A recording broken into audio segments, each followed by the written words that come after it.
믿기 힘든 일이 벌어졌습니다. 한 미국 여성 인플루언서가 한국 남성들의 검은 속내를 들추겠다며 서울로 날아왔습니다. 그녀는 한국 남자들의 연극에 더 이상 속지 말라고 하며 온갖 탐정을 준비했고 몰래카메라까지 설치했다는데요. 하지만 일주일 후 그녀가 올린 영상을 본 전 세계 네티즌들은 경악했습니다. 그 안에는 전혀 예상하지 못했던 충격적인 장면들이 담겨 있었다고 하나같이 말합니다. 그녀 인생에서 최고 시청률을 갱신한 한 영상에서는 그녀 자신도 카메라 앞에서 눈물을 흘렸다고 하는데요. 대체 서울에서 무슨 일이 벌어졌던 걸까요? 같이 들어보시죠. 구독과 좋아요는 감동블라썸에 큰 힘이 됩니다. 안녕하세요. 제 이름은 에이바입니다. 20살부터 여행과 브이로그로 여기까지 왔어요. 솔직히 말하면 처음엔 그냥 재미있어서 시작한 일이었는데 어느새 구독자가 50만을 넘고 광고도 들어오게 됐습니다. 하지만 오늘 이야기할 건 제 성공담이 아니에요.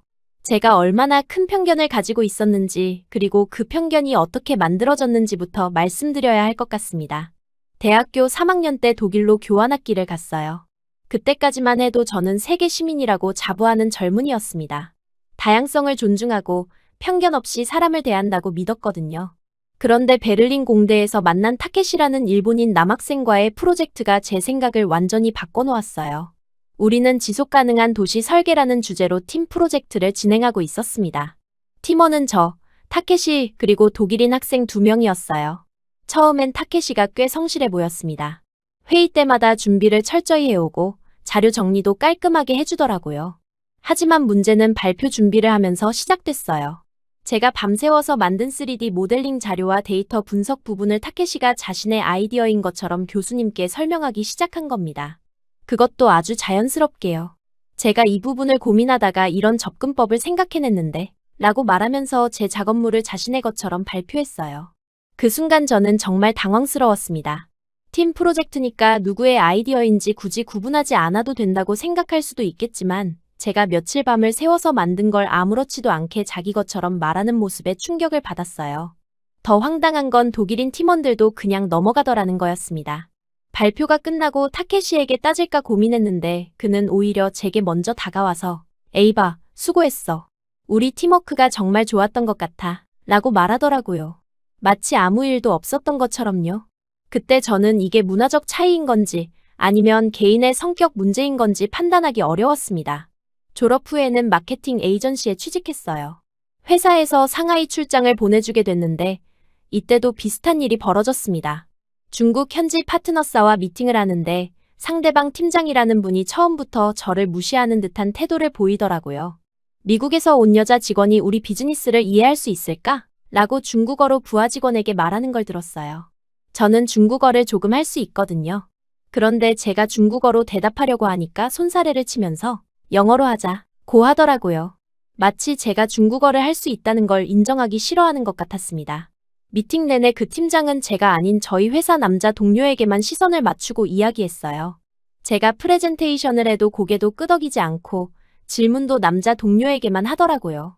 심지어 점심 식사 자리에서는 여자들은 비즈니스보다 쇼핑이나 화장에 관심이 많지 않나? 라고 말하기까지 했습니다. 이 두 경험이 저에게는 정말 큰 충격이었어요. 물론 개인차가 있다는 걸 알고 있었지만 연달아 이런 일을 겪다 보니 동아시아 남성들은 대체로 권위적이고 여성을 무시하는 경향이 있구나라는 생각이 자리 잡게 됐습니다. 그런데 2025년에 들어서면서 상황이 완전히 바뀌기 시작했어요. 제 SNS 피드가 갑자기 한국 관련 콘텐츠로 도배되기 시작한 겁니다. 특히 한국 남성과 연애하거나 결혼한 서구 여성들의 이야기가 넘쳐났어요. 내 한국 남자친구는 너무 다정해 라는 제목의 영상들이 매일같이 올라왔습니다. 한국인 남자친구가 여자친구 신발끈을 묶어주는 영상, 무거운 가방을 들어주는 영상, 레스토랑에서 여자친구가 먼저 앉을 때까지 기다리는 영상들이요. 댓글에는 한국 남자들은 정말 젠틀하다. 매너가 너무 좋다. 우리나라 남자들도 좀 배워야 한다. 는 반응들이 가득했어요. 처음에는 그냥 트렌드겠거니 생각했습니다. 하지만 점점 더 많은 영상이 올라오고 조회수도 수백만을 넘기기 시작하더라고요. 심지어 제가 팔로우하는 다른 인플루언서들도 한국 여행을 다녀온 후 한국 남성들의 매너에 감동했다. 는 영상을 올리기 시작했어요. 저는 점점 의구심이 들기 시작했습니다. 정말일까? 내가 경험한 동아시아 남성들과 이렇게 다를 수가 있나?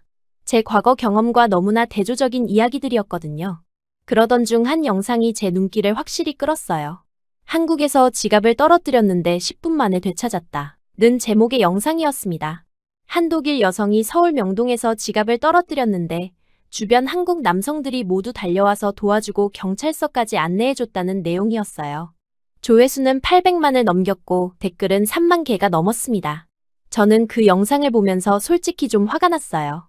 이런 게 다 연출 아닌가? 한국관광청에서 홍보용으로 만든 건 아닐까? 너무 완벽한 시나리오 같았거든요. 제가 경험한 현실과는 너무 달랐습니다. 며칠 동안 관련 영상들을 더 찾아봤어요. 한국 남자친구가 매일 아침 도시락을 싸준다. 한국 남성들은 데이트할 때 항상 여성을 먼저 챙긴다. 한국에서는 남성들이 여성의 가방을 들어주는 게 당연하다. 는 식의 영상들이 정말 많더라고요. 그런데 이상한 건 모든 영상이 너무 비슷한 패턴을 보인다는 거였습니다. 마치 누군가 시나리오를 짠 것처럼 상황도 비슷하고 반응도 비슷했어요. 저는 점점 더 의심스러워졌습니다.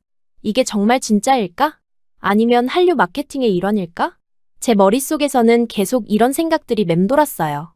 특히 제가 과거에 경험한 일들을 생각해보면 더욱 믿기 어려웠습니다. 그러다가 한 가지 확실한 방법이 떠올랐어요. 직접 가서 확인해보는 거였습니다. 만약 이 모든 게 진짜라면 제가 직접 테스트해봐도 같은 결과가 나올 테니까요. 반대로 만약 이게 다 기획된 마케팅이라면 제가 몰래 카메라로 촬영했을 때는 전혀 다른 반응을 보일 거고요. 저는 구독자들에게 새로운 프로젝트를 발표했습니다. 한국 남성 매너 신화 과연 진실일까? 제목으로 영상을 올렸어요. 계획을 구체적으로 세웠습니다. 첫 번째 테스트는 일부러 불쾌한 상황을 만들어 보는 거였어요. 길에서 살짝 밀치거나 길을 막아서서 어떤 반응을 보이는지 확인해 보려고 했습니다. 만약 정말 매너가 좋다면 화를 내지 않고 양보해 줄 텐데 만약 연출된 거라면 카메라가 없다고 생각할 때는 다른 반응을 보일 거라고 생각했거든요. 두 번째 테스트는 지갑 떨어뜨리기였습니다. 인터넷 영상들처럼 정말 모든 사람이 달려와서 도와주는지 확인해보고 싶었어요. 저는 현금이 많이 든 지갑을 준비했습니다. 세 번째는 카페에 휴대폰을 방치하고 몰래 라이브로 관찰하는 거였어요. 정말 아무도 훔치지 않는지, 오히려 보호해주는지 확인해보려고 했습니다. 마지막으로는 심야에 혼자 돌아다니면서 안전한지, 그리고 주변 남성들의 태도가 어떤지 확인해보고 싶었어요. 제 목적은 명확했습니다. 만약 이 모든 게 꾸며진 거라면 분명히 틈이 보일 거라고 생각했거든요. 연기라면 완벽할 수 없으니까요. 구독자들의 반응은 폭발적이었어요. 드디어 누군가 진실을 밝혀주는구나. 한류 마케팅에 속지 말자. 현실적인 검증이 필요했다. 는 댓글들이 수천 개씩 달렸습니다. 저와 비슷한 의문을 가진 사람들이 정말 많다는 걸 알 수 있었어요. 항공편을 예약하면서도 저는 계속 확신에 차 있었습니다. 분명히 내 예상이 맞을 거야. 이 모든 게 다 마케팅일 거야. 카메라 장비를 챙기고 여행용 가방에 테스트용 지갑과 휴대폰도 따로 준비했어요. 인천공항으로 향하는 비행기 안에서 저는 마지막으로 관련 영상들을 다시 한번 봤습니다. 여전히 믿기 어려웠어요. 제가 경험한 현실과 너무 달랐거든요. 곧 진실이 밝혀질 거야 라고 생각하면서 노트북을 덮었습니다. 하지만 그때는 몰랐어요. 이 여행이 단순히 반박 영상을 만들기 위한 게 아니라 제 자신의 편견과 확신을 되돌아보는 시간이 될 거라는 걸 말입니다. 그리고 제가 검증하려고 했던 것들이 오히려 저를 검증하게 될 거라는 것도요. 비행기가 서울에 착륙하면서 저는 가방끈을 다시 한번 확인했어요. 카메라는 준비됐고 계획도 완벽했습니다. 이제 진실을 밝혀낼 시간이었어요. 적어도 그때는 그렇게 생각했습니다. 인천공항에서 서울역까지 가는 지하철 안에서부터 저는 주변을 관찰하기 시작했습니다. 제 예상대로라면 러시아워 지하철에서는 사람들이 짜증을 내고 밀치고 무례하게 굴 텐데 생각보다 조용했어요. 물론 사람은 많았지만 서로 부딪혀도 고개를 숙이며 죄송하다고 하더라고요. 아직은 대중교통이니까 그럴 수도 있지라고 생각하면서 호텔에 체크인했습니다. 명동 근처의 작은 호텔이었는데 프론트 직원도 예상보다 친절했어요. 하지만 아직 판단하기는 이르다고 생각했습니다. 다음 날 아침 일찍 홍대 입구역으로 향했어요. 제가 선택한 이유는 젊은 층이 많고 활기찬 분위기라서 사람들의 진짜 반응을 보기 좋을 거라고 생각했거든요. 카메라 장비를 체크하고 라이브 방송 준비를 마쳤습니다. 구독자들이 실시간으로 들어오기 시작했어요. 드디어 시작이구나. 궁금했다. 진실을 밝혀줘. 라는 댓글들이 채팅창에 빠르게 올라왔습니다. 저는 심호흡을 하고 첫 번째 실험을 시작했어요. 제가 유튜브에서 자주 사용하던 프랭크 포맷이었습니다. 길을 가는 사람에게 일부러 살짝 부딪히거나 길을 막아서서 어떤 반응을 보이는지 확인하는 거였어요. 서구에서는 이런 실험을 할 때 사람들이 보통 짜증을 내거나 화를 내는 반응을 보이거든요. 첫 번째 타겟은 20대 후반으로 보이는 남성이었습니다. 검은 코트를 입고 급하게 걸어가고 있었어요. 저는 일부러 그의 진행 방향을 막으면서 살짝 밀치는 제스처를 했습니다. 제 예상으로는 뭐 하는 거야? 라든지 비켜 라는 반응이 나올 거라고 생각했거든요. 그런데 그 남성은 제 예상과 완전히 다른 반응을 보였습니다. 우선 한 걸음 뒤로 물러서더니 죄송합니다 라고 먼저 말하는 거예요. 그리고 먼저 지나가세요 라고 하면서 길을 비켜주더라고요.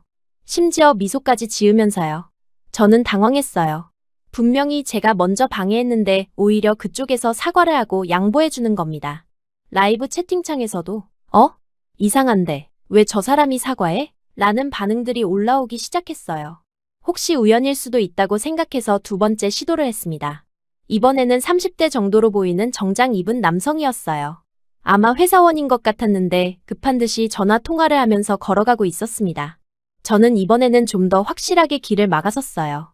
그러면 분명히 화를 낼 거라고 생각했거든요. 특히 통화 중이었으니까 더 짜증을 낼 거라고 예상했습니다. 그런데 또 예상이 빗나갔어요. 그 남성은 전화를 잠시 끊더니 죄송한데 급한 일이 있어서요 라고 정중하게 말하면서 다른 길로 돌아가더라고요. 제가 길을 막고 있는데도 저를 밀치거나 화내지 않고 자기가 우회로를 택한 겁니다. 라이브 시청자 수가 점점 늘어나고 있었어요. 그리고 댓글들도 제 예상과는 다른 방향으로 흘러가고 있었습니다. 한국 사람들 진짜 매너 좋네. 왜 다들 양보해주지? 라는 반응들이 줄을 이뤘어요. 저는 좀 더 확실한 방법이 필요하다고 생각했습니다. 그래서 두 번째 실험을 시작했어요. 지갑 드롭 테스트였습니다. 미리 준비해둔 지갑에 현금 50만 원 정도를 넣어뒀어요. 그리고 신용카드 몇 장과 가짜 신분증도 넣었습니다. 만약 정말 사람들이 선량하다면 주워서 돌려줄 테고 만약 인터넷 영상들이 다 연출이라면 아무도 관심 갖지 않거나 심지어 가져가는 사람도 있을 거라고 생각했거든요. 홍대 메인 스트리트에서 일부러 지갑을 바닥에 떨어뜨리며 걷는 실험을 했어요. 그리고 10m 정도 떨어진 곳에서 몰래카메라를 설치해두고 촬영을 시작했습니다. 라이브 시청자들도 고정된 화면을 통해 상황을 지켜볼 수 있었어요. 첫 번째 시도에서는 사람들이 지갑을 보고도 그냥 지나갔습니다. 역시 그렇지라고 생각하고 있는데 두 번째 시도에 갑자기 정장을 입은 남성 하나가 지갑을 발견하더니 허둥지둥 달려오는 거예요. 혹시 이거 떨어뜨리신 거 아니에요? 라고 물어보면서 지갑을 들고 오는 겁니다. 심지어 영어로요. 저는 깜짝 놀랐어요. 분명히 제가 10m나 떨어져 있었는데 어떻게 제가 떨어뜨린 걸 알았을까요? 그 남성은 지갑을 제게 건네주면서 현금이 들어있는지 카드는 다 있는지 확인해보세요. 라고 말하더라고요.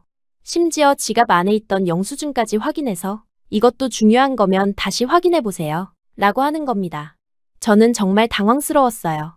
현금을 세어보니 한 푼도 빠지지 않고 그대로 들어있었습니다. 카드들도 제자리에 있었고요. 저는 그 남성에게 고맙다는 인사를 하면서 심심풀이로 떨어뜨린 거라고 말할 수도 없었어요. 라이브 채팅창이 완전히 폭발했습니다. 진짜네. 대박. 한국 사람들 정말 친절하다. 는 댓글들이 수백 개씩 올라오고 있었어요. 하지만 동시에 연출 아냐? 미리 섭외한 배우 아니야? 너무 완벽해서 의심스럽다. 는 댓글들도 많이 보였습니다. 저도 솔직히 좀 의심스러웠어요. 너무 완벽한 반응이었거든요. 혹시 정말 제가 외국인이라는 걸 알고 일부러 친절하게 해주는 건 아닐까 싶기도 했고요. 그래서 세 번째 실험을 준비했습니다. 카페에서 휴대폰을 방치하고 어떤 반응이 나오는지 보는 거였어요.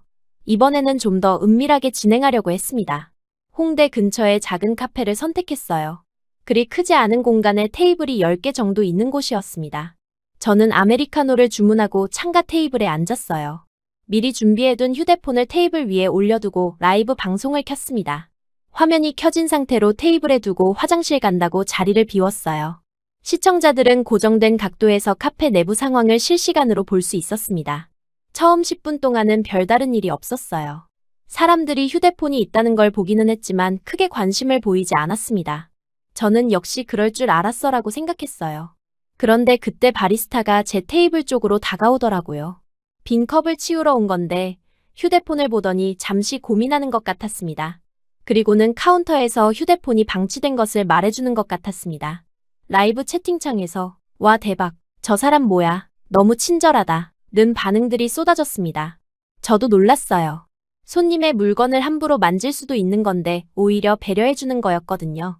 그리고 곧바로 누군가의 손이 보이더니 카운터에 휴대폰을 반납해주는 모습이 실시간으로 보였어요. 실제로 직원의 턱을 볼 수밖에 없는 웃긴 앵글이었지만 너무 감명 깊은 상황이었어요. 시청자들이 완전히 흥분 상태가 됐어요. 이게 진짜야? 연출이 아니라면 정말 대단하다. 한국 사람들 진짜 이런가? 라는 댓글들이 계속 올라왔습니다. 30분 정도 지나서 저는 카페로 돌아갔어요. 그리고 카페 직원이 휴대폰을 저를 확인하자마자 건네는 모습에 잠깐 왔던 손님마저 기억한다는 것에 충격을 받았어요. 저는 그 순간 정말 혼란스러웠어요. 제가 예상했던 것과 완전히 다른 상황이 계속 벌어지고 있었거든요. 분명히 틈이 보일 거라고 생각했는데 오히려 모든 상황에서 사람들이 배려와 친절을 보여주고 있었습니다. 라이브를 끝내고 호텔로 돌아가는 길에 댓글들을 확인해봤어요. 의견이 완전히 갈려있더라고요. 절반 정도는 정말 한국 사람들이 친절한가 보다, 편견을 가지고 있었구나 라는 반응이었어요. 하지만 나머지 절반은 너무 완벽해서 의심스럽다, 미리 섭외된 사람들 아닌가, 하루 실험으로는 판단하기 어렵다 는 의견이었습니다. 솔직히 저도 확신이 서지 않았습니다. 하루 종일의 실험 결과가 제 예상과 너무 달랐거든요. 혹시 정말 한국 문화가 다른 건가, 아니면 제가 외국인이라서 특별 대우를 받는 건가 하는 생각들이 머릿속을 맴돌았어요. 호텔방에서 오늘 촬영한 영상들을 다시 봤습니다. 객관적으로 봐도 사람들의 반응이 정말 자연스러워 보였어요. 연기하는 것 같지도 않고 과도하게 친절한 것도 아니었습니다. 그냥 당연한 듯이 배려해주는 모습들이었어요. 그런데 제 과거 경험들이 계속 떠올랐습니다. 독일에서 만났던 타케시, 상하이에서 만났던 그 팀장의 모습들이요. 정말 문화적 차이가 이렇게 클 수 있는 걸까요? 저는 구독자들에게 솔직한 심경을 털어놨어요. 오늘 실험 결과가 제 예상과 달랐습니다. 하지만 아직 확신할 수는 없어요. 하루의 경험만으로는 부족하다고 생각합니다. 댓글에서 많은 사람들이 더 다양한 실험을 해보라고 제안했어요.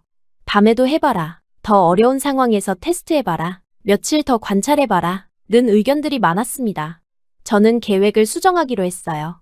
원래는 이틀 정도만 실험하고 결론을 내리려고 했는데 좀 더 다양한 상황에서 테스트해볼 필요가 있다고 생각했습니다. 특히 밤 시간대에는 어떨지 궁금했어요. 곧 에시미아 라이브를 해보겠습니다.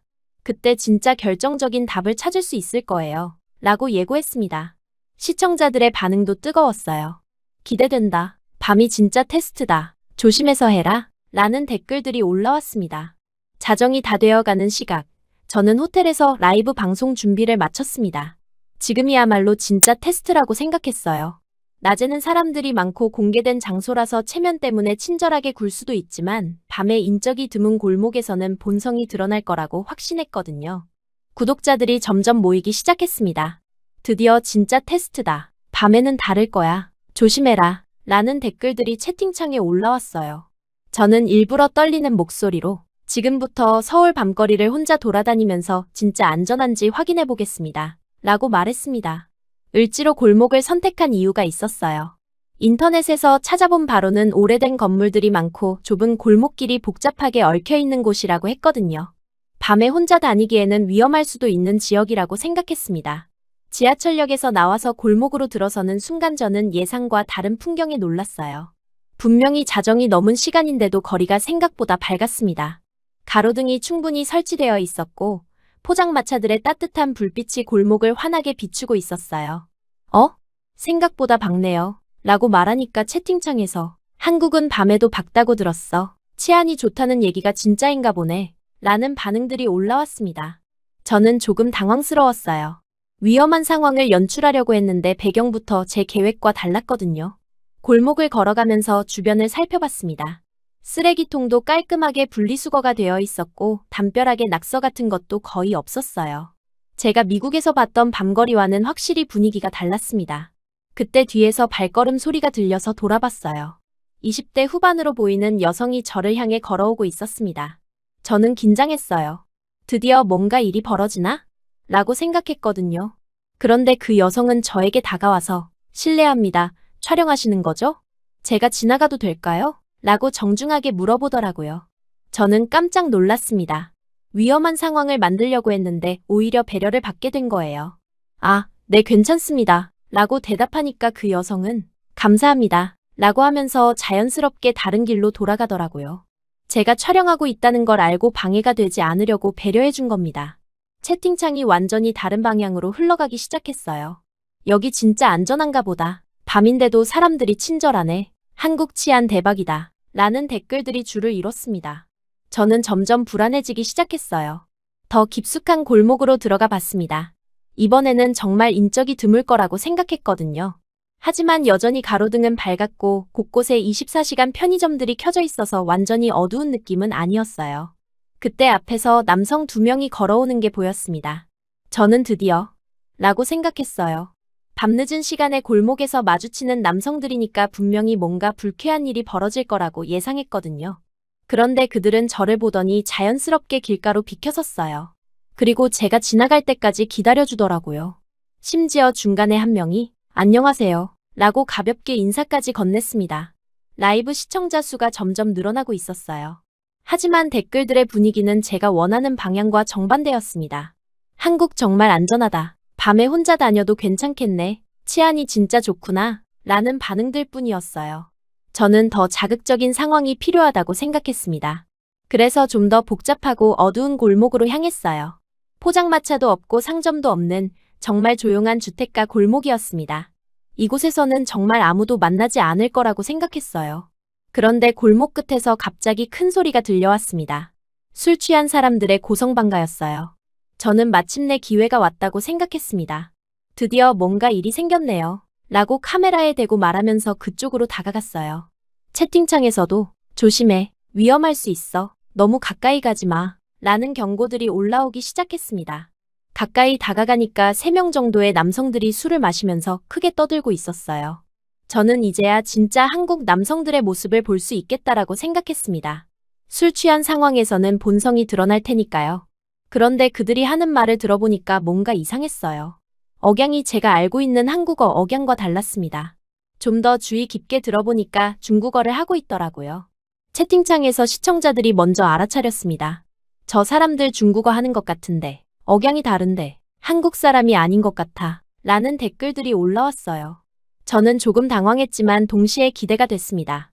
어쨌든 동아시아 남성들이니까 제가 예상하는 반응을 보일 거라고 생각했거든요.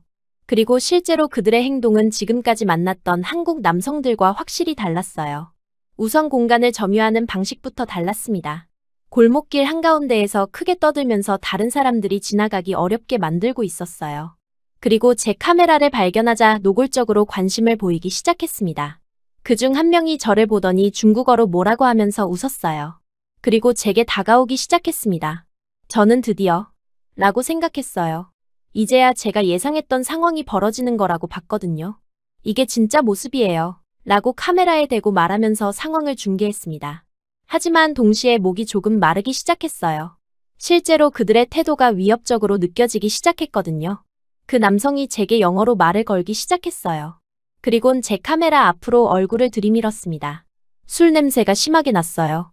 저는 셀카를 찍고 있다고 대답했는데 그는 계속 제 주변을 맴돌면서 카메라에 나오려고 했어요. 다른 동료들도 하나둘씩 다가와서 제 촬영을 구경하기 시작했습니다. 라이브 채팅창의 분위기가 완전히 바뀌었어요. 저 사람들 위험해 보인다. 빨리 그 자리 떠나. 경찰 불러야 하는 거 아냐? 라는 걱정스러운 댓글들이 쏟아지기 시작했습니다. 저도 점점 불안해지기 시작했어요. 그들이 저를 둘러싸기 시작했거든요. 특히 그중 한 명은 계속 제 카메라를 만지려고 했고 다른 한 명은 제 어깨에 손을 올리려고 했습니다. 나도 출연시켜달라고 하면서 제 라이브 화면을 보려고 하더라고요. 저는 뒤로 물러나면서 지나가겠다고 말했지만 그들은 계속 따라왔어요. 이때 저는 제가 지금까지 만났던 한국 남성들과 이들 사이에 확실한 차이를 느꼈습니다. 지금까지는 모든 사람이 제 개인 공간을 존중해줬는데 이 사람들은 전혀 그렇지 않았어요. 오히려 강압적으로 다가와서 제 의사와 상관없이 촬영에 끼어들려고 했습니다. 채팅창에는 한국 사람이 아닌 것 같다. 억양 들어보니까 확실히 외국인이다. 한국 현지인들과는 태도가 다르다. 는 댓글들이 계속 올라왔어요. 시청자들도 차이를 느끼고 있었던 겁니다. 저는 그들과 거리를 두려고 노력했지만 쉽지 않았어요. 특히 그중 한 명은 계속 제 팔을 잡으려고 했고, 제 휴대폰을 빼앗으려고까지 했습니다. 그 순간 저는 정말 무서웠어요. 이것이야말로 제가 예상했던 상황이었지만, 실제로 겪어보니 전혀 반가운 일이 아니었습니다. 제가 원했던 건 반박할 수 있는 증거였는데, 이건 그냥 위험한 상황이었거든요. 라이브 시청자들도 심각하게 걱정하기 시작했어요. 지금 당장 그 자리 떠나. 도움 요청해. 주변에 사람 없어? 라는 댓글들이 빠르게 올라왔습니다. 시청자 수도 평소보다 훨씬 많이 늘어나 있었어요. 저는 뒤로 물러나면서 큰 길로 나가려고 했어요. 그런데 그들이 계속 따라왔습니다. 특히 제 카메라를 계속 만지려고 하고 제 개인적인 공간을 침해하는 방식이 정말 불쾌했습니다. 이것이야말로 제가 과거에 일본과 중국에서 겪었던 경험과 비슷한 느낌이었어요. 그때 저는 깨달았습니다. 지금까지 제가 만났던 한국 남성들은 정말로 다른 태도를 보였다는 걸요. 개인 공간을 존중하고 상대방의 의사를 확인하고 강압적이지 않은 방식으로 접근했던 거예요. 저는 그 중국인 관광객들로부터 빠져나와서 큰 길로 향하고 있었습니다. 하지만 아직도 뒤에서 그들의 목소리가 들려왔어요. 계속 저를 부르면서 따라오고 있는 것 같았습니다. 라이브 채팅창에는 빨리 도망가, 뒤돌아보지 마, 라는 댓글들이 폭주하고 있었어요. 저는 걸음을 빨리 하면서 뒤를 돌아봤는데 정말로 그들이 저를 따라오고 있더라고요. 그중 한 명은 제가 떨어뜨린 것도 없는데 뭔가를 주운 척하면서 이거 떨어졌어 라고 소리쳤습니다. 명백히 제게 다가올 핑계를 만들고 있었어요. 심장이 빠르게 뛰기 시작했습니다. 이런 상황은 제가 예상했던 시나리오였지만 실제로 겪어보니 전혀 반가운 일이 아니었어요. 특히 밤늦은 시간이고 주변의 사람도 많지 않다 보니 정말 무서웠습니다. 그때 갑자기 화면 밖에서 낮은 목소리가 들렸어요. 실례합니다. 촬영 중이세요? 저는 깜짝 놀라서 고개를 돌렸습니다. 검은 야상을 입은 한국인 남성이 제 옆에 서 있었어요. 키가 크고 차분한 인상이었습니다. 저는 순간 긴장했어요. 또 다른 위험한 상황인가? 라고 생각했거든요. 하지만 그의 다음 말이 제 예상을 완전히 뒤집어 놓았습니다. 저쪽 길로 가시는 게 안전해요. 그는 자연스럽게 몸을 살짝 비켜서서 저와 뒤따라오던 중국인 무리 사이에 완만한 벽을 만들어 주었어요. 마치 제가 안전하게 지나갈 수 있도록 길을 열어주는 것 같았습니다. 그의 움직임은 전혀 위압적이지 않았고 오히려 자연스럽고 배려심 있어 보였어요. 라이브 채팅창의 분위기가 급격히 바뀌기 시작했습니다. 저 사람 뭐야? 도와주는 건가? 한국인 같은데? 라는 댓글들이 올라오기 시작했어요. 저도 상황을 정확히 파악하지 못하고 있었습니다. 그 남성은 이름도 신분도 묻지 않고 조용히 말했어요. 여기서 2블록만 가면 택시 잘 잡혀요. 제가 앞서 걸을게요. 그의 목소리는 차분하고 안정감이 있었습니다. 마치 이런 상황에 익숙한 것 같았어요. 저는 잠시 망설였습니다. 낯선 남성을 따라가는 게 정말 안전한 일인지 확신이 서지 않았거든요. 하지만 뒤에서 중국인들이 계속 따라오고 있는 상황에서 다른 선택지가 없다고 판단했어요. 그때 뒤에서 중국인 중 한 명이 퉁명스럽게 뭐라고 소리쳤습니다. 아마 왜 방해하느냐는 식으로 항의하는 것 같았어요. 저는 긴장했습니다. 혹시 충돌이 벌어지는 건 아닐까 걱정됐거든요. 하지만 그 한국인 남성의 대응 방식이 정말 인상적이었어요. 정면 충돌을 하지 않고 동선과 속도를 조절해서 자연스럽게 시야를 차단하는 거였습니다. 마치 무술의 한 동작 같았어요. 상대방을 자극하지 않으면서도 확실하게 저를 보호해주고 있었습니다. 그 순간 저는 라이브 방송을 끄려고 했어요. 이런 상황이 방송으로 나가는 게 적절한지 확신이 서지 않았거든요. 하지만 그 남성이 제 망설임을 눈치채고 말했습니다. 촬영 계속하셔도 괜찮아요. 다만 주변 분들 얼굴은 가려주시면 좋겠어요. 저는 정말 놀랐습니다.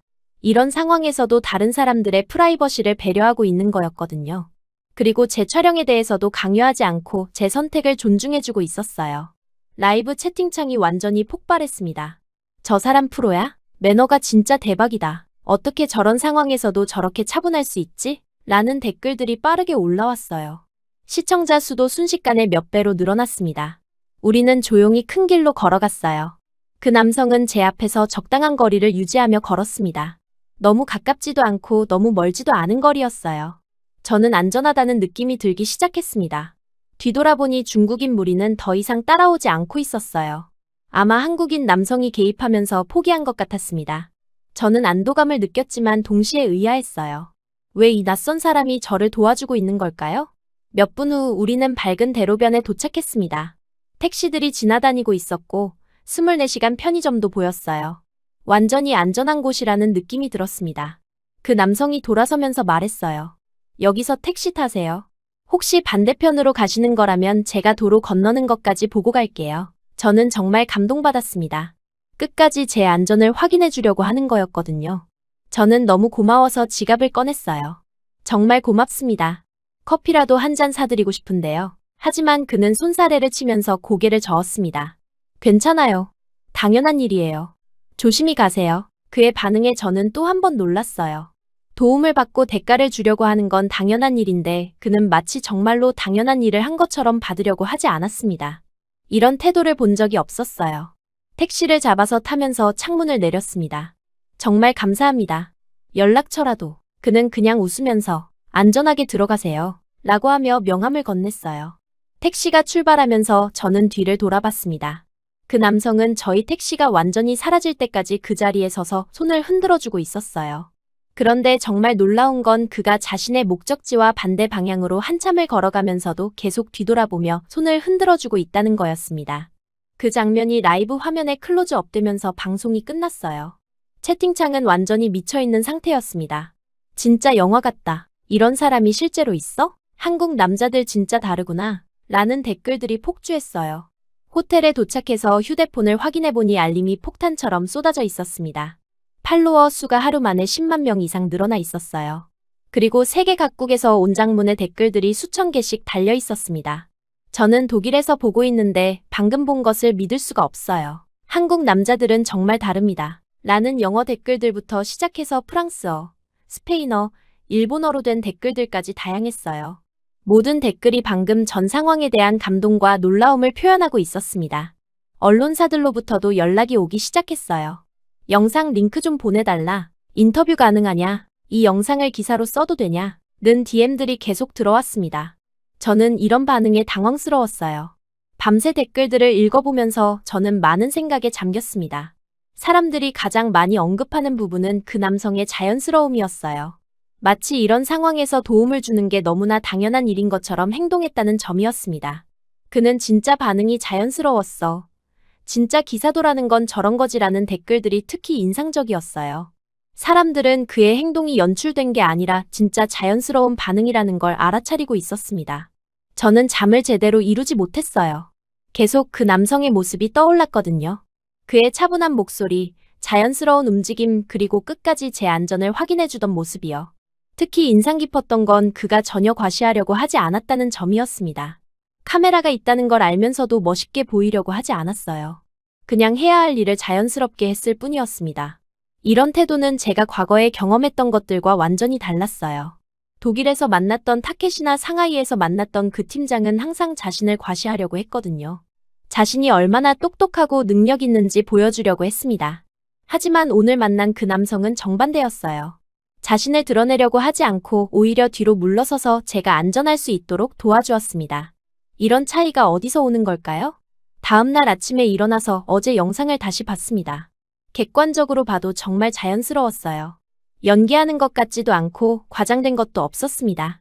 그냥 위험한 상황에서 누군가를 도와주는 평범한 사람의 모습이었어요. 그때 저는 문득 깨달았습니다. 어젯밤의 그 개입은 누군가에게 보여주기 위한 이벤트가 아니라 이 도시 사람들이 일상적으로 해오던 태도였다는 것을요. 특별한 게 아니라 그냥 당연하게 생각하는 일이었던 겁니다. 그리고 제 마음속에 있던 대본이 흔들리기 시작했습니다. 혹시 내가 틀렸나? 이 질문이 계속 머릿속에 맴돌았어요. 제가 지금까지 가지고 있던 편견들이 정말 맞는 건지 의심스러워지기 시작했습니다. 하지만 아직도 확신할 수는 없었어요. 한 명의 경험만으로는 전체를 판단할 수 없다고 생각했거든요. 그래서 더 많은 실험이 필요하다고 결론지었습니다. 다양한 상황에서 더 많은 사람들을 만나봐야 한다고 생각했어요. 구독자들에게 새로운 계획을 발표했습니다. 어제 경험이 정말 충격적이었어요. 더 정확한 결론을 내리기 위해서 며칠 더 다양한 실험을 해보겠습니다. 이번에는 좀 더 열린 마음으로 접근해보기로 했어요. 어제의 경험이 우연일 수도 있다고 생각했거든요. 그래서 이번에는 감정을 완전히 배제하고 차갑게 접근해보기로 했어요. 만약 정말 한국인들이 다르다면 더 많은 상황에서도 같은 패턴이 나타날 거라고 생각했습니다. 첫 번째 실험은 지하철에서 진행했어요. 러시아워 시간을 노려서 2호선을 탔습니다.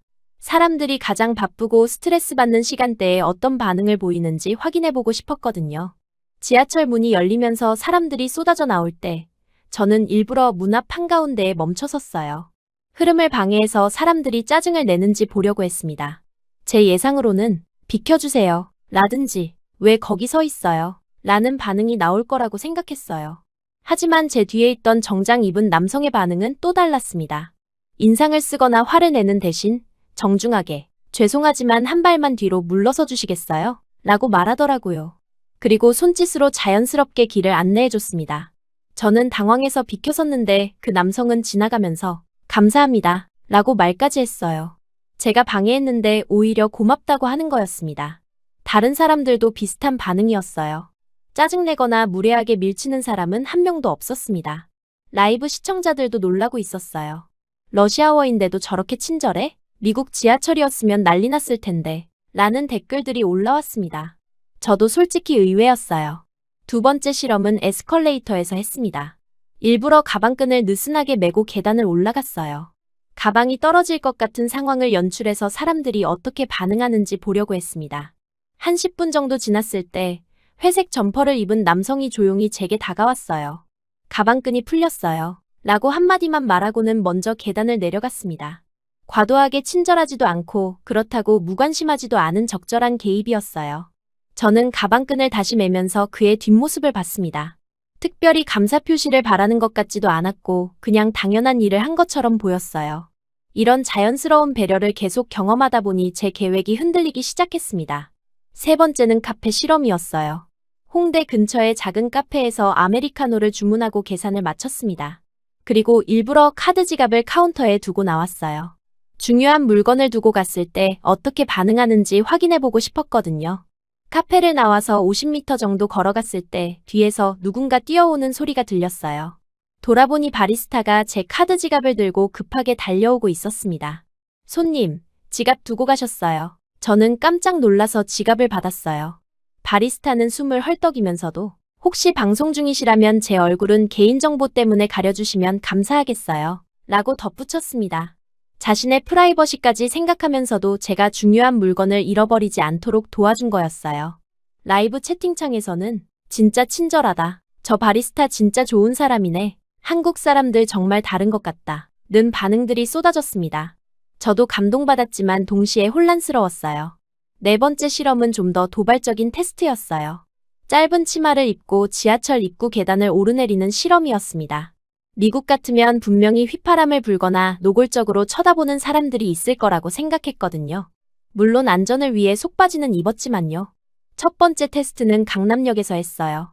러시아워 시간대의 계단을 천천히 올라갔습니다.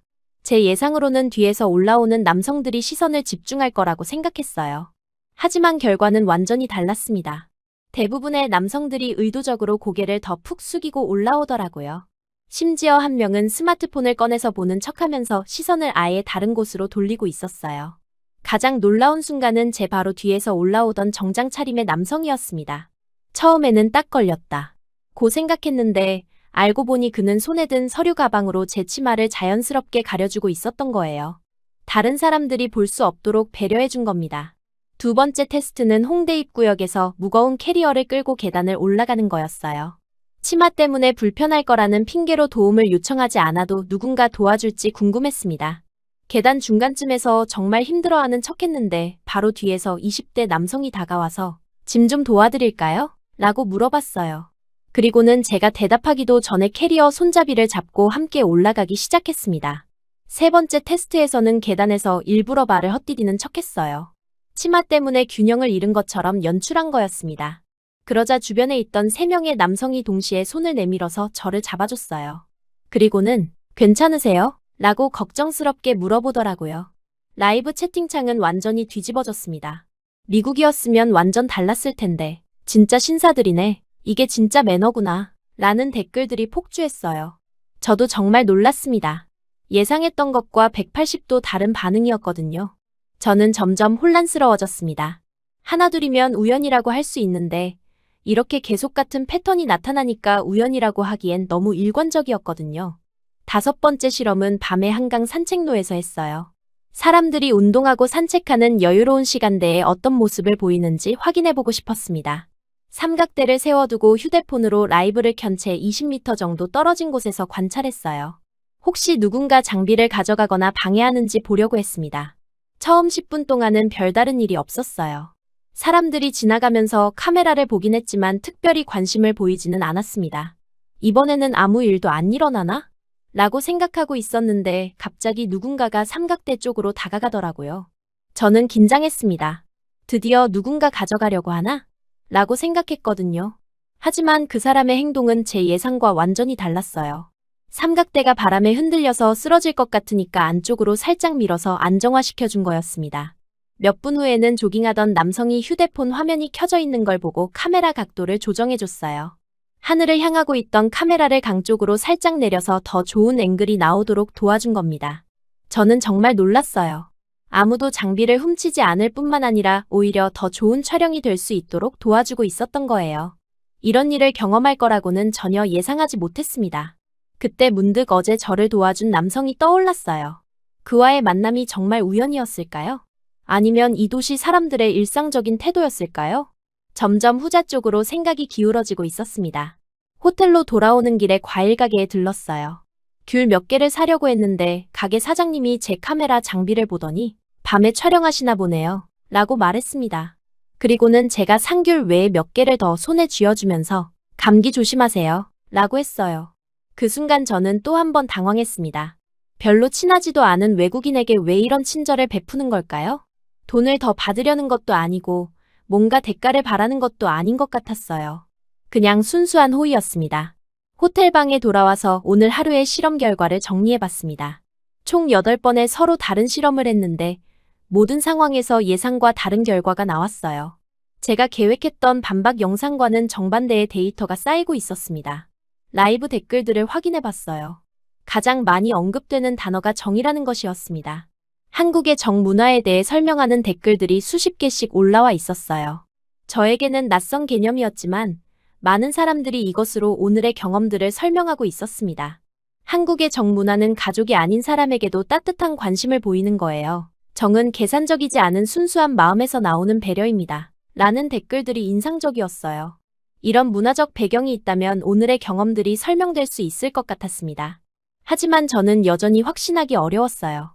문화적 차이라고 해도 이렇게 일관될 수 있을까요? 개인차가 있을 텐데 왜 모든 사람이 비슷한 반응을 보이는 걸까요? 그날 밤 저는 구독자들에게 솔직한 심경을 털어놨습니다. 며칠간의 실험 결과가 제 예상과 계속 다르고 있어요. 패턴이 너무 일관적이라서 우연이라고 하기 어려울 것 같습니다. 하지만 아직 확신할 수는 없어요. 댓글에서는 더 다양한 실험을 해봐라. 개인적으로 만나서 대화해봐라. 진짜 친해져서 본 모습을 확인해봐라. 는 제안들이 많았어요.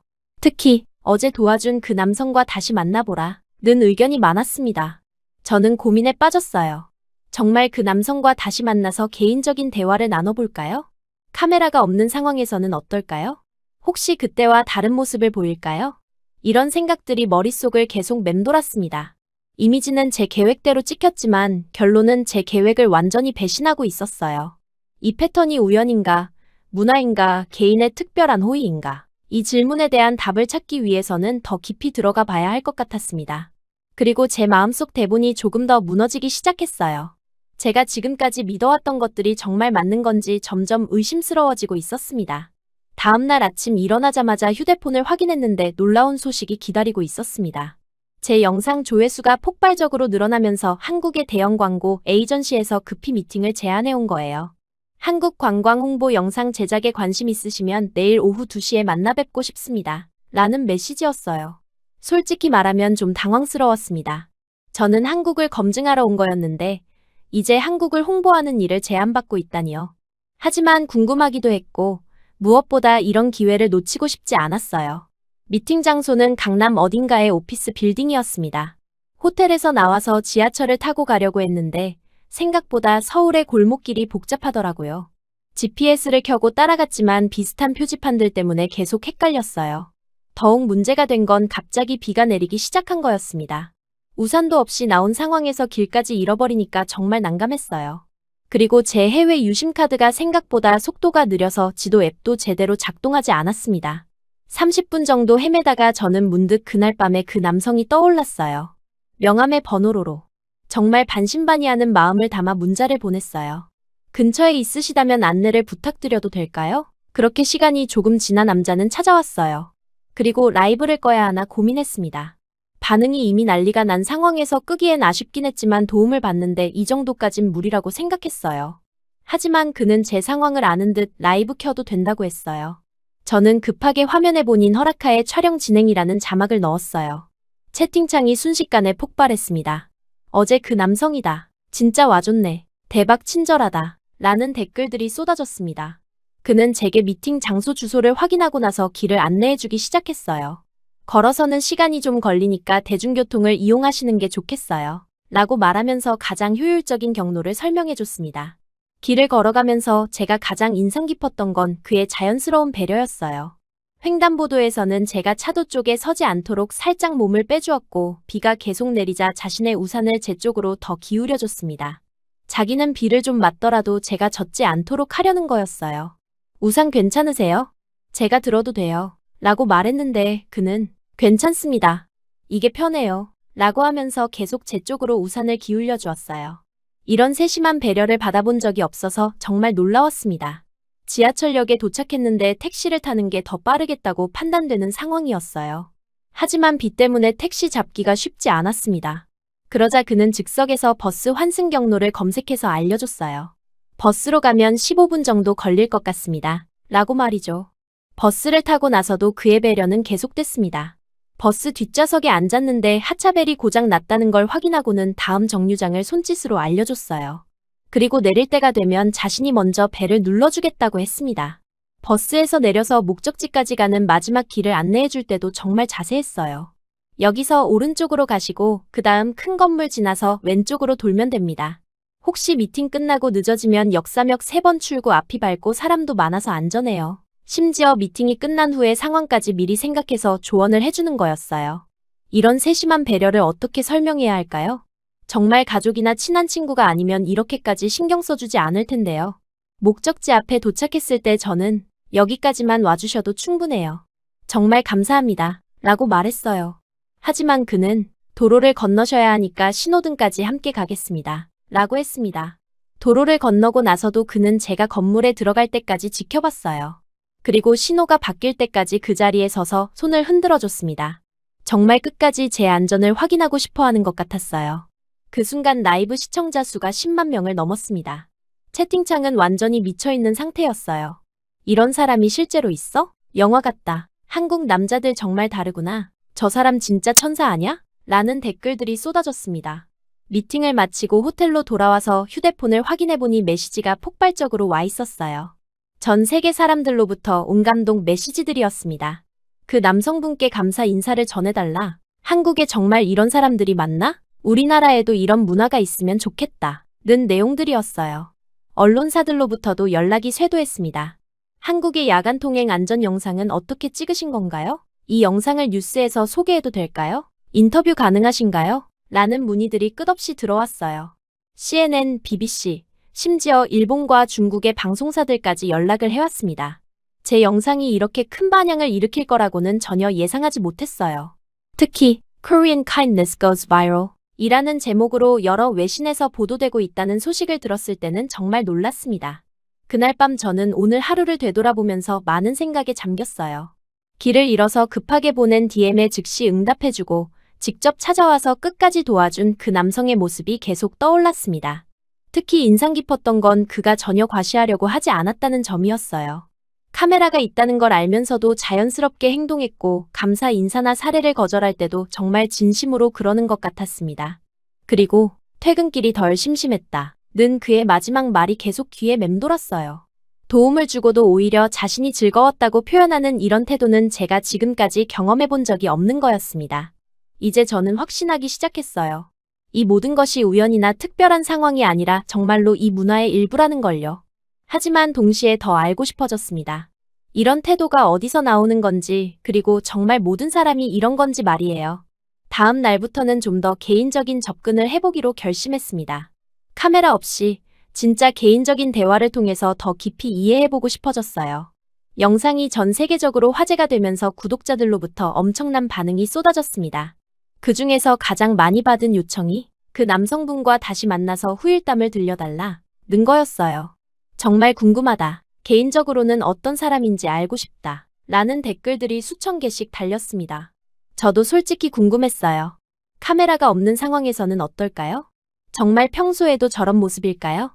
아니면 촬영 때문에 좀 더 신경 써서 그런 걸까요? 이런 의문들이 계속 머릿속을 맴돌았습니다.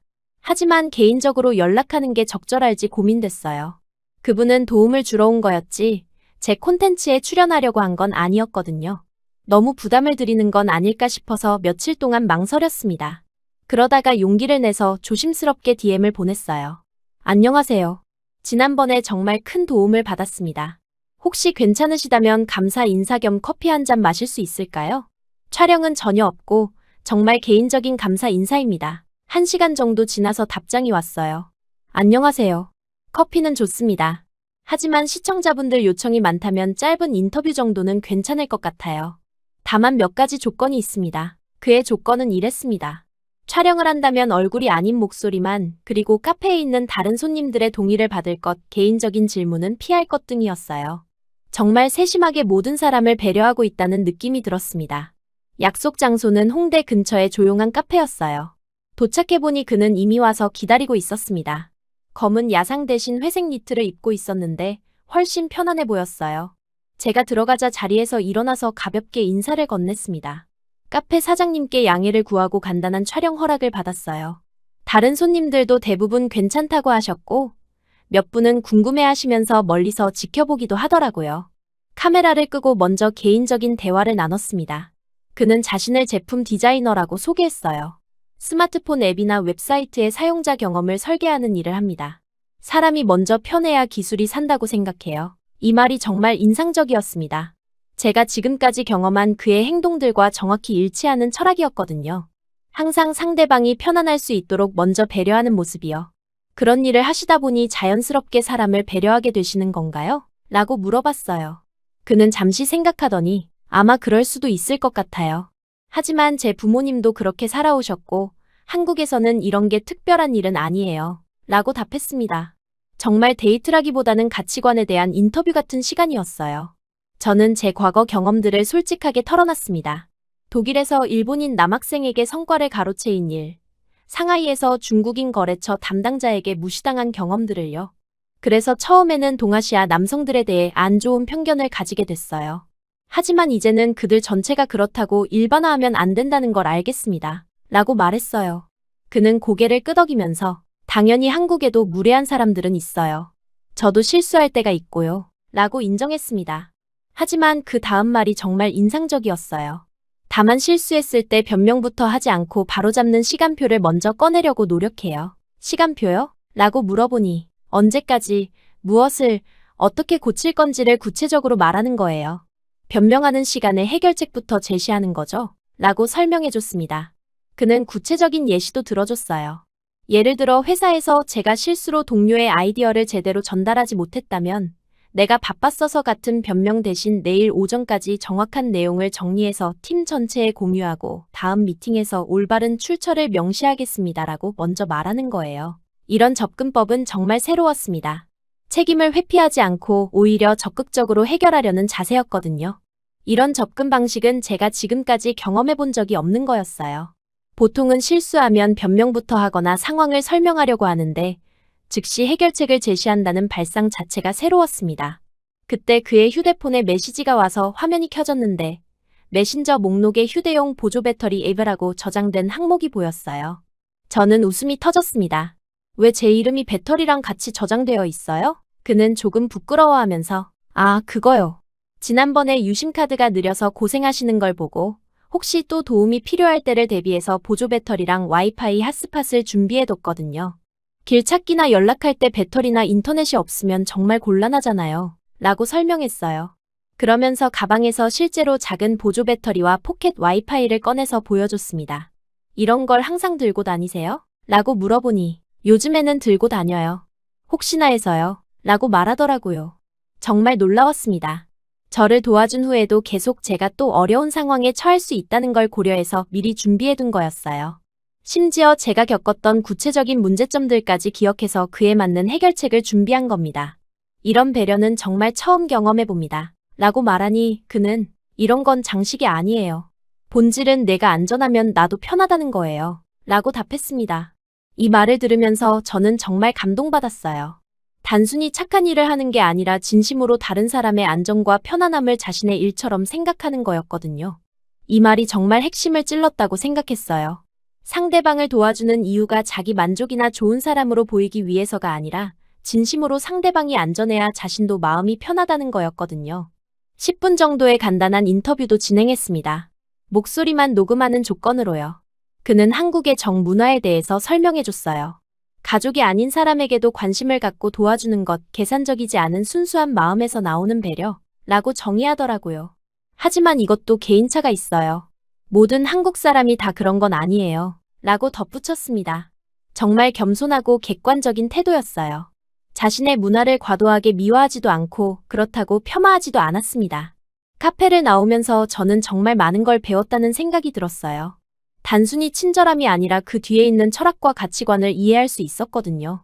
그리고 제가 지금까지 가져왔던 편견들이 얼마나 성급한 일반화였는지도 깨달았습니다. 호텔로 돌아와서 새로운 영상을 제작하기 시작했어요. 이번에는 제 과거의 편견과 잘못된 일반화에 대해 솔직하게 털어놓는 영상이었습니다. 언어, 행동, 공간을 헷갈리지 말자. 특정 사건을 국적 전체로 일반화하지 말자. 그리고 발음이나 외모만으로 누구를 단정하지 말자. 라는 메시지를 담았어요. 정말 과거에 저 자신에게 보내는 공개 편지 같은 영상이었습니다. 영상에서 저는 제 경험을 아주 구체적으로 설명했어요. 저는 단 2명의 동아시아 남성과의 부정적인 경험 때문에 수억 명의 사람들을 한 틀에 넣어서 판단했습니다. 이는 명백히 잘못된 접근이었어요. 개인의 행동을 문화 전체의 특성으로 확대 해석한 거였거든요. 그리고 통계적 사실도 언급했습니다. 제가 만난 2명 때문에 전체를 판단한 것은 1%의 샘플로 전체를 결정한 것과 같아요. 이건 과학적으로도 말이 안 되는 일이었죠. 한국에서의 경험들을 통해 배운 것들도 자세히 공유했습니다. 진정한 배려는 과실을 위한 게 아니라 상대방이 편안해야 자신도 편안하다는 철학에서 나온다는 걸 배웠어요. 그리고 실수했을 때는 변명보다 구체적인 해결책과 시간표를 먼저 제시하는 태도도 정말 인상적이었습니다. 영상에서는 제가 처음 한국에 올 때의 마음가짐과 지금의 마음가짐을 대비시켜 보여줬어요. 저는 반박 영상을 만들러 왔지만 오히려 제 자신을 반박하게 됐습니다. 그리고 이것이 훨씬 가치 있는 일이라고 생각해요. 영상 말미에는 우리 모두 편견 없이 개인을 개인으로 봐줄길 이라는 메시지로 마무리했어요. 댓글 반응은 폭발적이었습니다. 드디어 분간을 배우는 콘텐츠. 이런 성찰적인 영상이 필요했다. 편견을 인정하고 바꾸려는 모습이 멋있다. 는 반응들이 줄을 이뤘어요. 특히 인상적이었던 댓글은 이제 진짜 글로벌 인플루언서가 됐다. 는 거였습니다. 단순히 재미있는 콘텐츠를 만드는 게 아니라 사회적으로 의미 있는 메시지를 전달하는 역할을 하고 있다는 평가였어요. 그날 밤 저는 정말 뿌듯했습니다. 제가 원래 계획했던 반박 영상과는 완전히 다른 결과가 나왔지만 오히려 더 가치 있는 일을 한 것 같았거든요. 편견을 깨고 진실을 찾아가는 과정 자체가 많은 사람들에게 의미가 있었던 것 같았습니다. 하지만 동시에 아쉬움도 있었어요. 이제 며칠 후면 미국으로 돌아가야 하는데 정말 더 많은 걸 배우고 경험해보고 싶었거든요. 특히 민준이라는 분과 더 깊은 대화를 나누고 싶다는 생각이 들었습니다. 출국일 아침, 호텔방에서 마지막으로 짐을 정리하면서 이상한 기분이 들었습니다. 분명히 계획했던 검증 프로젝트는 완료했는데 왜 이렇게 아쉬운 마음이 드는 걸까요? 제가 예상했던 결과와는 정반대의 경험을 했지만 오히려 그것이 더 의미 있었다는 생각이 들었어요. 공항철도를 타고 인천공항으로 향하면서 창밖으로 서울 도심이 점점 멀어지는 걸 봤습니다. 일주일 전만 해도 낯선 도시였는데 이제는 정말 아쉬움이 느껴지더라고요. 지하철 안에서도 사람들의 자연스러운 배려를 다시 한번 목격했어요. 짐이 많은 저를 보고 자리를 양보해 주시는 분도 계셨고요. 기차 안에서 지난 일주일을 되돌아봤어요. 자정 산책 때의 따뜻한 조도, 길에서 만났던 사람들이 보여준 자연스러운 손짓, 민준이 말했던 시간표를 먼저 꺼내는 사과법까지. 이 모든 디테일들이 소음 없는 배경음처럼 제 머릿속에서 계속 맴돌고 있었습니다. 공항에 도착해서 체크인을 하는 동안에도 직원분들의 친절한 서비스를 받았어요. 제가 짐이 무거워서 고생하는 걸 보고 직접 카트까지 가져다 주시더라고요. 이런 작은 배려들이 이제는 당연하게 느껴지기 시작했는데 과연 미국에서도 이런 경험을 할 수 있을까 싶었습니다. 비행기가 이륙하고 태평양 상공을 지날 때 저는 휴대폰으로 제 채널 통계를 확인해 봤어요. 정말 믿을 수 없는 숫자들이 보였습니다. 허락받은 라이브와 역주행 배웅 영상이 합쳐져서 역대 최고 조회수를 기록하고 있었어요. 누적 조회수가 500만을 넘어서고 있었습니다. 더 놀라운 건 댓글들의 내용이었어요. 한국 남성과의 결혼을 고민하고 있다. 한국어를 배우기 시작했다. 한국 여행을 계획 중이다. 라는 해외 여성들의 사연이 수백 개씩 올라와 있었습니다. 제 영상 하나가 이렇게 많은 사람들의 생각을 바꿔놓은 거였어요. 하지만 동시에 우려스러운 댓글들도 있었습니다. 한국 남자들은 다 저런가? 결혼하면 정말 행복할까? 처럼 또 다른 일반화를 하려는 반응들이었어요. 저는 이런 댓글들을 보면서 책임감을 느꼈습니다.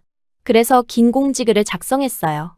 여러분, 제가 강조하고 싶은 건 누군가의 국적이 아니라 개인의 태도와 책임감을 보시라는 겁니다.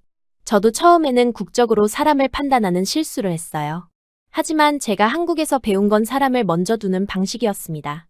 이건 국적과 상관없이 개인의 선택이에요. 공지글은 계속 이어졌습니다. 민준이라는 분이 특별한 게 아니라 그런 태도를 선택하는 사람들이 많다는 것을 경험했어요. 하지만 이건 역시 일반화할 수는 없습니다. 중요한 건 우리 모두가 그런 태도를 배우고 실천하려고 노력하는 거예요. 비행이 끝나고 LA 공항에 도착했을 때 느낀 첫인상은 정말 의외였어요. 익숙해야 할 공간인데 왠지 어색하다는 느낌이 들었습니다. 공항 직원들의 서비스 방식도 뭔가 다르게 느껴졌고요. 더 비즈니스적이고 형식적인 느낌이었어요. 캘리포니아 집에 도착한 첫밤이 가장 충격적이었습니다. 갑작스러운 영문화 충격을 경험한 거예요. 저녁에 근처 카페에 가려고 나갔는데 밤길이 생각보다 어둡게 느껴지더라고요. 서울에서는 자정에도 안전하다고 느꼈는데 여기는 오후 9시인데도 불안한 기분이 들었습니다. 카페에서 테이블에 휴대폰을 올려두고 화장실에 갔는데 돌아오는 내내 불안했어요. 혹시 누군가 가져가지 않을까? 하는 생각이 자꾸 들었습니다. 서울에서는 이런 걱정을 전혀 하지 않았는데 말이에요. 더 놀라운 건 사람들의 반응이었어요. 카페에서 실수로 다른 손님에게 부딪혔는데 그 사람은 째려보면서 조심해라고 말하고 가더라고요. 서울에서는 이런 상황에서 서로 죄송합니다 라고 사과했었는데 여기는 완전히 다른 분위기였습니다. 심지어 제가 sorry 라고 말했는데도 그 사람은 돌아보지도 않더라고요. 슈퍼마켓에서도 비슷한 경험을 했어요. 계산대에서 카드를 떨어뜨렸는데 뒤에 줄 서 있던 사람이 발로 밀어주면서 퉁명스럽게 말했습니다. 한국에서라면 분명히 주워서 건네줬을 텐데요. 집으로 돌아오는 길에 지갑을 일부러 떨어뜨려 봤어요. 한국에서 했던 실험처럼요. 하지만 10분을 기다려도 아무도 주워주지 않았습니다. 몇 명이 지나가면서 봤는데도 그냥 지나쳤어요. 심지어 한 사람은 지갑을 보고도 일부러 피해서 걸어가더라고요. 이 대조적인 경험이 정말 충격적이었습니다. 내가 지난 일주일 동안 경험한 게 정말 특별한 거였구나라는 생각이 들었어요. 이런 경험들을 하면서 제 마음속에서 어떤 결심이 확고해지기 시작했어요. 단순히 한국 문화가 좋다는 게 아니라 그런 배려와 친절을 제 일상에서도 실천하고 싶다는 생각이 들었습니다. 일주일 후 저는 새로운 영상을 업로드했어요. 제목은 인생을 바꾸는 결정, 내가 한국으로 이사하는 이유였습니다. 영상에서 저는 솔직하게 제 마음을 털어놨어요. 저는 장거리 연애를 시작했고 한국으로 이주할 수 있는 비자 경로를 알아보고 있습니다. 라고 발표했습니다. 제가 반박 콘텐츠를 만들러 갔지만 확신 콘텐츠로 돌아왔어요. 그리고 이제는 그 확신에 따라 행동하려고 합니다. 민준과는 이미 연락처를 교환했고 매주 화요일 저녁에 주간 산책 라이브라는 새로운 콘텐츠를 함께 진행하기로 했어요. 시차 때문에 조금 힘들지만 서로의 일상을 공유하고 두 문화의 차이점에 대해 이야기하는 시간이었습니다. 첫 번째 라이브에서 민주는 한국의 직장 문화에 대해 설명해줬고 저는 미국에서의 경험을 공유했어요. 시청자들은 이런 문화 교류 콘텐츠를 정말 좋아했습니다. 진짜 국제 커플의 솔직한 이야기, 두 문화를 비교해서 볼 수 있어서 좋다는 반응들이 줄을 이뤘어요. 영상 제작을 하면서 저는 제 초창기 콘텐츠들을 다시 봤습니다. 아시아 남성 행동 테스트라는 제목의 썸네일을 보니까 정말 부끄러웠어요. 그때 저는 얼마나 편견에 사로잡혀 있었는지 깨달았습니다. 저는 그 썸네일을 조용히 덮고 새로운 제목을 적었어요. 사람을 먼저 두는 도시에서 배운 것들 이라고요. 이게 제가 정말 하고 싶었던 이야기였습니다. 마지막 영상에서 저는 카메라를 향해 말했습니다. 이제는 헷갈리지 않을 거예요. 누구를, 어떤 태도를 담고 싶은지 명확해졌거든요. 저는 민준 같은 사람이 되고 싶어요. 국적 때문이 아니라 그런 방식으로 살고 싶기 때문이에요. 그리고 화면 하단에 예고 자막이 떴어요. 다음 시즌 한국 이주 프로젝트 언어 배우기부터 비자 준비까지 라고요. 구독자들의 반응은 폭발적이었어요. 진짜 이주하는 거야? 응원한다. 한국어 공부 영상도 올려줘. 라는 댓글들이 쏟아졌습니다. 특히 편견을 극복하고 사랑을 찾은 스토리가 감동적이다. 라는 댓글이 가장 많은 좋아요를 받았어요. 하지만 저에게 가장 의미 있었던 댓글은 한국어로 쓰인 것이었어요. 민준이 남긴 댓글이었습니다. 천천히, 하지만 확실하게. 기다릴게요. 라고 써 있었어요. 구글 번역기로 확인해보니 정말 따뜻한 메시지였습니다. 그날 밤 저는 한국어 학습 앱을 다운로드했어요.